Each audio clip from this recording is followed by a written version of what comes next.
If you go to Israel and you go to the Holy Land, you will see the connection between Jews and Christians. It's right in front of your eyes. You can't miss it. The problem is people listen to podcasters, they listen to so-called influencers, not experts, but are spewing a poison. And the problem we're having with this relatively new technology, it's about 20 years old, podcasting, give or take, there's no governor on it. And I'm not saying government should be a governor. I'm saying that people with platforms and platforms that are growing, what they're finding is they make more money, they get more subscribers, more eyes, more clicks, whatever it is they're looking for, the more outrageous they are. That's their niche.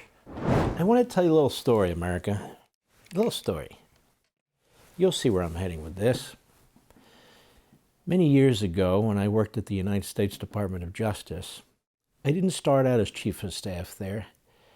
I was Associate Deputy Attorney General, and among other things, I handled management for the Attorney General and the Deputy Attorney General of the department. It was a big job. I also handled political appointments. It's a massive department.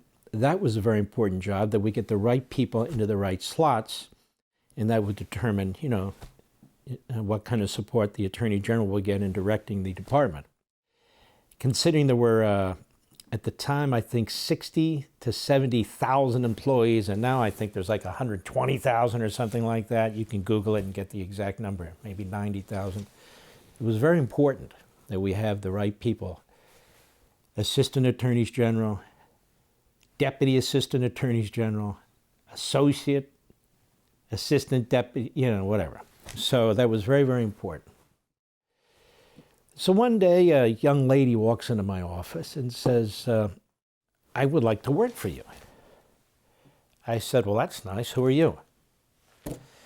It was back when we didn't have to have so much security. We had security, but not to the point where nobody could even get into the building. She said, my name is Tibor Baranski. I said, okay. I said, what did you do for Ronald Reagan? That was one of the tests. She said, well, my father supported Ronald Reagan. And she was in her low 20s. And I said, well, did you campaign for Ronald Reagan or anything like that? She said, no, I supported my father who supported Ronald Reagan. I said, okay. And then I'm thinking to myself, well, I'm going to have trouble clearing her through the White House because they don't office of presidential personnel. How do I know?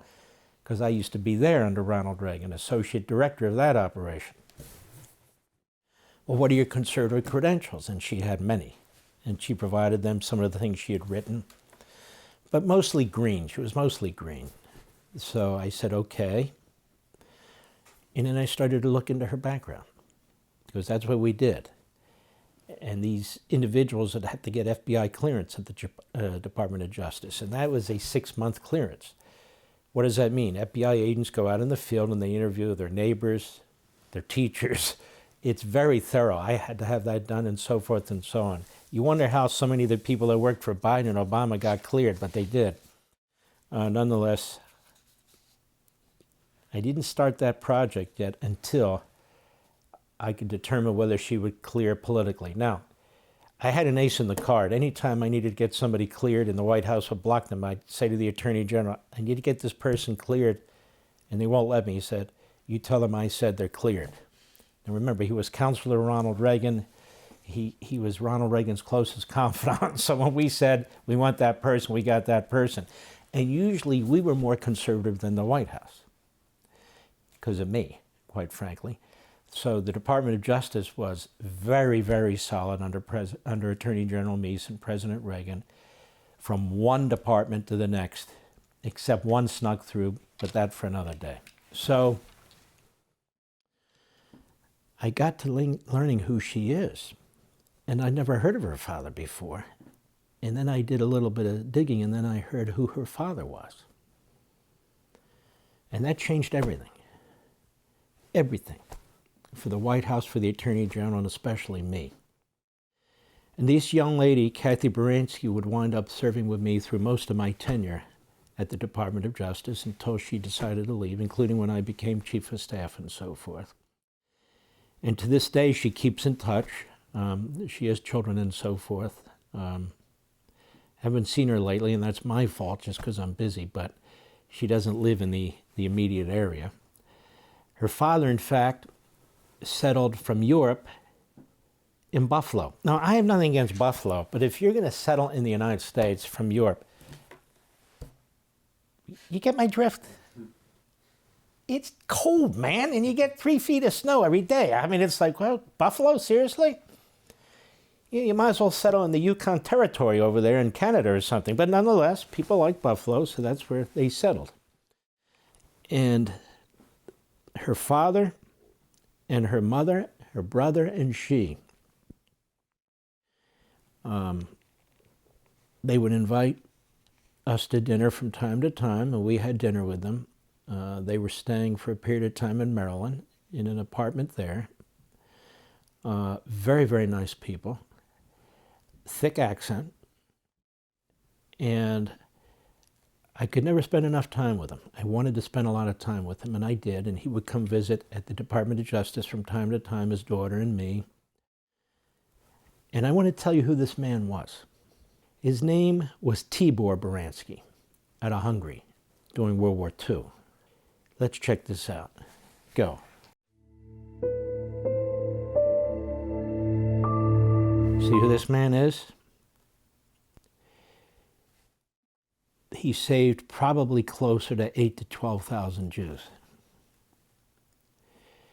They can count for 3,000. But Tibor Baranski, where he couldn't get the papers, you'll hear about this, and I'll fill in the gaps later. He would find these people homes, caves, get them anywhere he possibly could. He had been training to be a priest. He was in his low 20s. And there it is, 1944 in Hungary. Hungary had the third largest population of Jews in Europe. Now it has very few. And he was every bit as important as some of the more famous righteous Gentiles. He's a Catholic, obviously. Schindler and others. And he knew them all. He knew them all. Go ahead.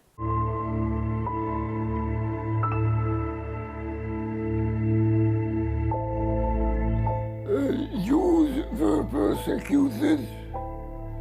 Look, since I'm a Christian, and God created man for freedom, so everything what is against freedom is devilish.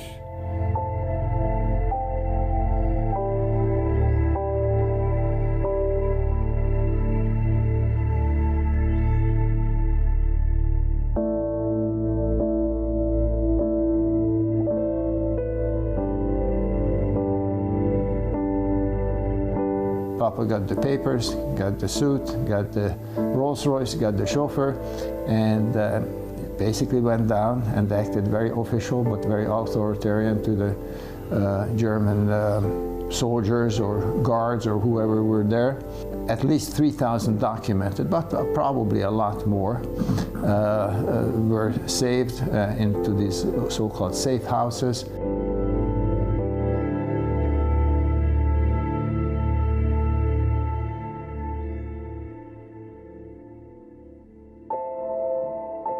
He was in jail, and they were telling him, "Listen, Baranski, you're going to rot here. Why didn't you just keep your mouth shut? Why do you have to be on the fighting side all the time? And you're going to rot and horrible existence." The funny thing is that he's 96. He's living the good American life, and all these guards are 6 foot underground.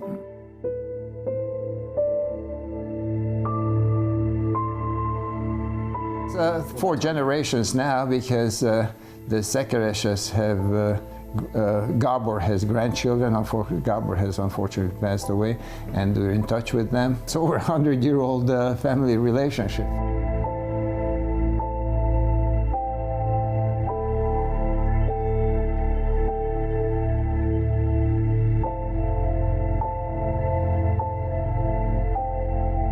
This is the plaque that Tibor received from the Buffalo Jewish community, and again it talks about this modest man, So you are a modest man, Papa?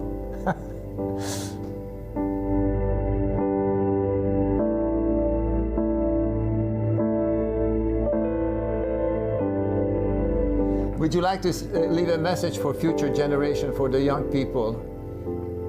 What would you like to say? What should they do with their lives? To do the same. Love everybody and sincerely, very sincerely. This is why we have an obligation. We stand on the shoulders of men like this to speak out when you see the rising hatred that's taking place today. Let me tell you more. He died soon after this documentary, at the age of 96. What happened was his aunt was friends with a Jewish family, and she contacted him and said, was there anything he could do to protect this family? So he went to the location where the Catholic Church had a presence in Hungary, to his superior, who was in fact a priest, told him the situation. The superior didn't know him that well, but he said, look, I want to save this family. And so what his superior was doing, he would become famous and also have a place, a special plaque in Israel and so forth. He said, okay, I'm going to give you papers. These were fake papers. See what you can do. And he did. He came back, he helped save that family, and he said, I need 50 more. And the priest said to him, 50 more? He said, there's more Jews who need help. They produced the 50 more. Then they tried to make him look like an official, because he clearly wasn't, within the Vatican. So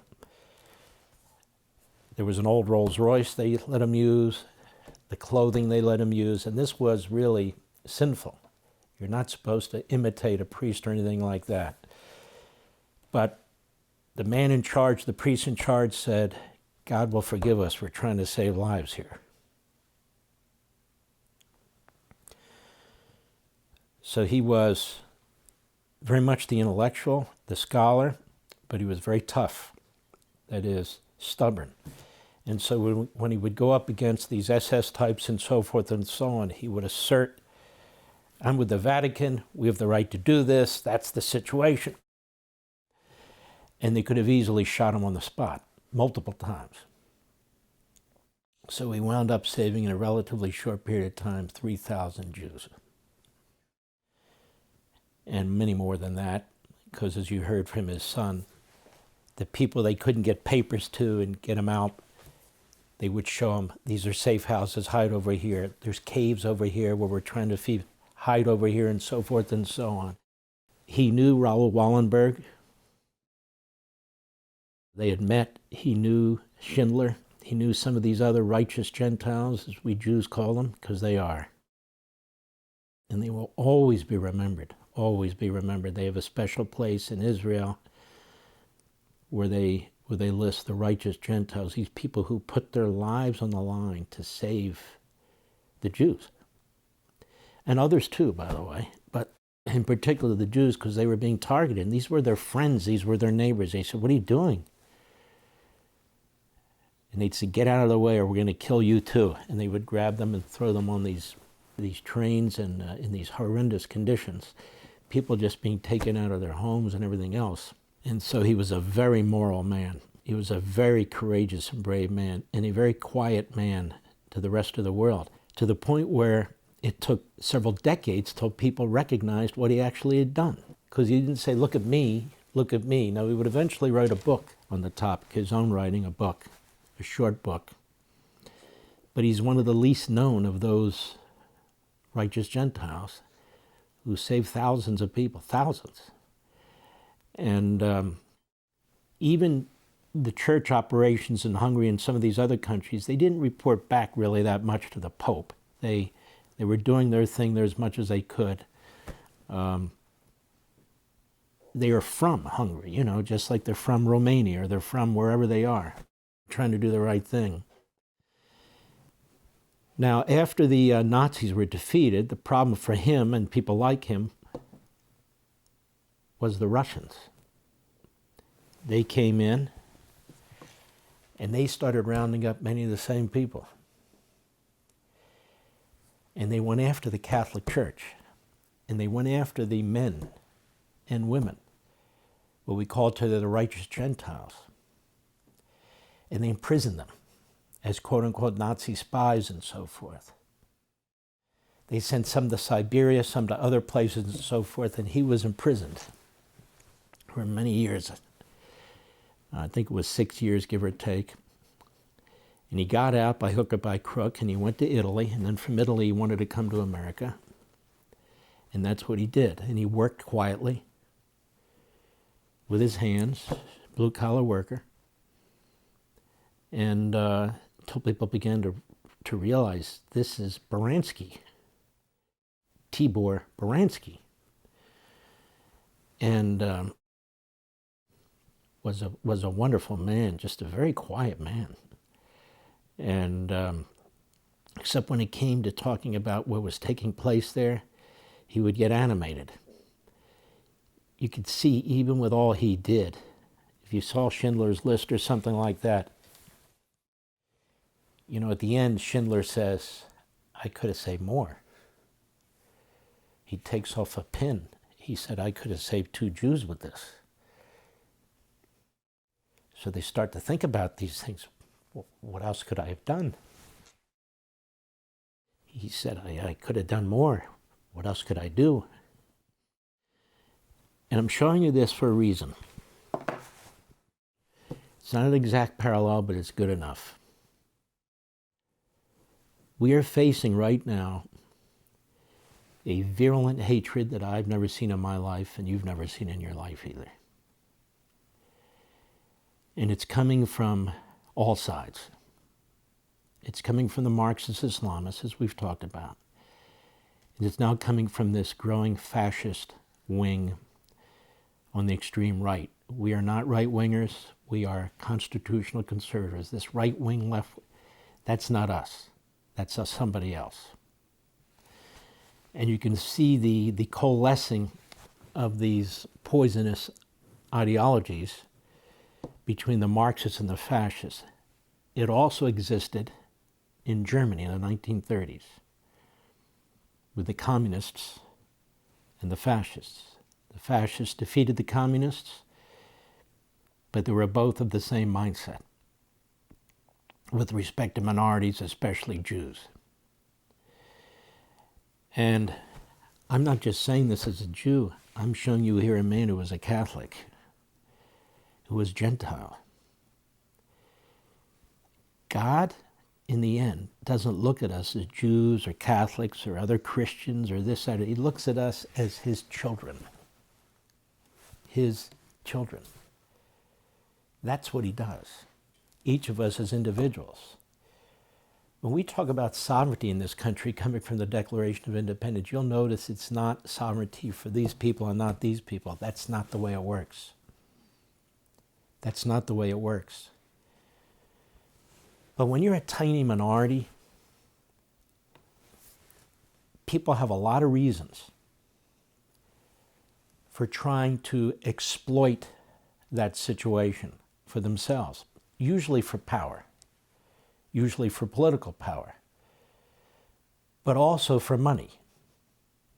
And this is a problem we have today, quite frankly, with these grifters who keep talking about me and other Jews, and now Christians who support Israel, Christian Zionists who are rewriting the Bible with the Old Testament and the New Testament, excluding the Old Testament, saying the New Testament replaces the Old Testament. I've talked to pastor after pastor. They believe, well, that is offensive to God, what they're doing, that it is an offense against God's wishes, and so forth, as clearly is. And if you go to Israel and you go to the Holy Land, you will see the connection between Jews and Christians. It's right in front of your eyes. You can't miss it. The ancient history is right there. The problem is people listen to podcasters, they listen to so-called influencers who are not just not experts, not just not informed, but are spewing a poison. And the problem we're having with this relatively new technology, it's about 20 years old, podcasting, give or take, there's no governor on it. And I'm not saying government should be a governor. I'm saying that people with platforms and platforms that are growing, what they're finding is they make more money, they get more subscribers, more eyes, more clicks, whatever it is they're looking for, the more outrageous they are. That's their niche. For all this and much more, sign up for Levin TV.